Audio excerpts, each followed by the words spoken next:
With the power of Asgard, a movie review of Thor will happen. And with the power of this hammer, it is all possible. Hi, everyone. Do you like this little sketch I did? It's a quick little illustration of Thor's hammer. Not like the comic books, I know, but it's just a quick little illustration. But anyway, what I'm really here for today is for a Thor movie review. I did see Thor on its opening weekend. In fact, I saw it the day after it came out, not opening night or opening day, the day after it came out. Um, I must say, I was really impressed with the Thor film.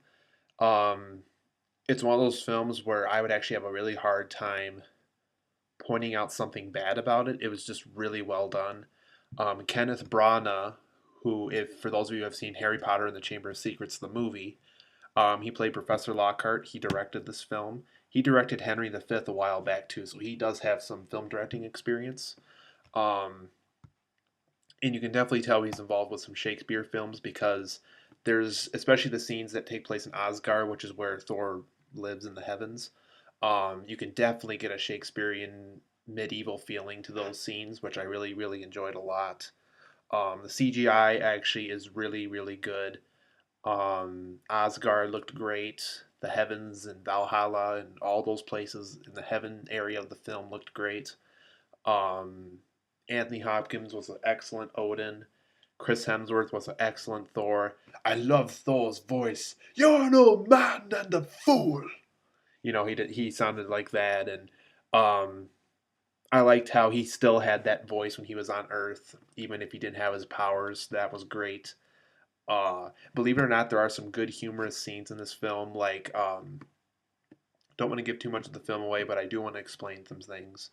There is a point in the film where Thor's god friends, or whatever they're called, they come down to Earth and try to look for him since stuff at the heavens are going bad at this point in the movie, and they still have like their whole armor and their helmets and their weapons with them, and it's just really funny because they walk into this tower, nobody has the same clothing as them, and it's just really funny because they really stand out. But um, Natalie Portman is great as always.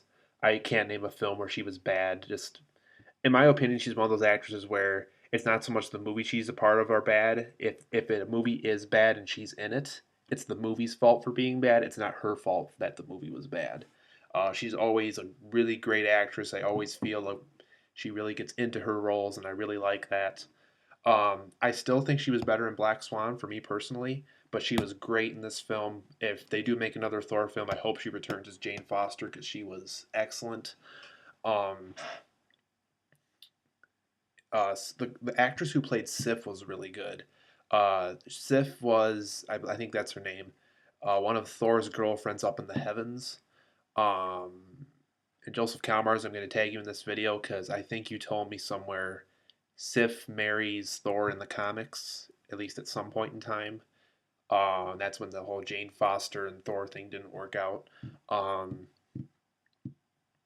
so yeah, like I said, I don't want to make this a background review or my little sketch review or anything, but I'm gonna try to focus more on the movie here. But Ray Stevenson from Book of Eli is in the film. He did a great job. He was the guy with the red beard. Don't remember his name, but he was in the film. Um, yeah, it was just a really well done film. I mean, the scenes that took place on Earth were great. Um, I don't want to say the film's realistic. It's a surreal realistic kind of. It's one of those things where the things you're seeing kind of look real. It's not completely fake, but it's not completely real either. I like the whole surreal feeling of the film where you recognize realistic parts of it, and there's certain parts where it's like, well, that's obviously CGI or whatever. Um, but yeah, it was just a really well done film. It flowed really well. The 2 hours went by really quickly. It did not feel like 2 hours at all. I think I was so sucked into the film, it felt like 10 minutes, really. It was just that well done. And I think really good films really feel like they're fast paced movies. Um, for those of you who like the second Transformers movie, that did not feel at all like 2.5 hours. That felt a lot quicker than that because we were so interested in the action scenes. Um, really the only flaw of this movie that I can really think of is, and it's not really even a flaw. It's just something where like they could have added this to the scenes, kinda. I didn't like how Thor was already used to some of Earth's objects. Like, for example, there's a scene where he's trying to sneak into like a secret government area where his hammer is on Earth, and like he knows how to drive cars and he knows how to use a gun, and he knows how to punch and kick without his hammer, and he knows how to activate doors, and that part I didn't buy into as a viewer. But for the most part, I mean, if they had Michael Bay or someone like that make this film, it would have been a lot worse. I'm glad actually Kenneth Branagh did direct the film.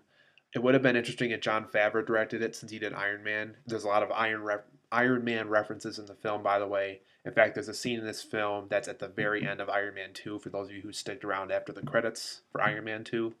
So that's interesting. Agent Coulson comes back. Clark Gregg plays him again.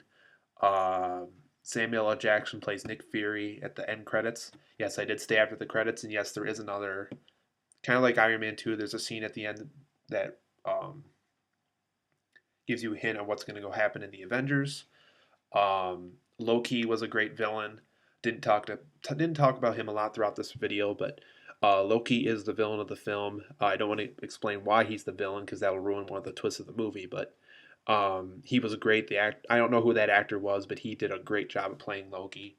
Um, and if you stick around after the credits, you will know that Loki does come back for the Avengers. Um, I really can't wait for the Nick Fury film too. I hear they are going to make that with Samuel L. Jackson. Can't wait for Captain America. Comes out in July. It'll explain further information of how the Avengers are going to assemble next summer. Really can't wait for the Avengers. Actually, that's coming out. Actually, this week next year is when the Avengers comes out. It's the first Friday in May, I believe, is when the Avengers movie comes out. So yeah, for those of you who have not seen Thor yet, see it. It's great. Um, Go Asgard. Go Asgard, I should say. Um, See Thor. It's an outstanding movie.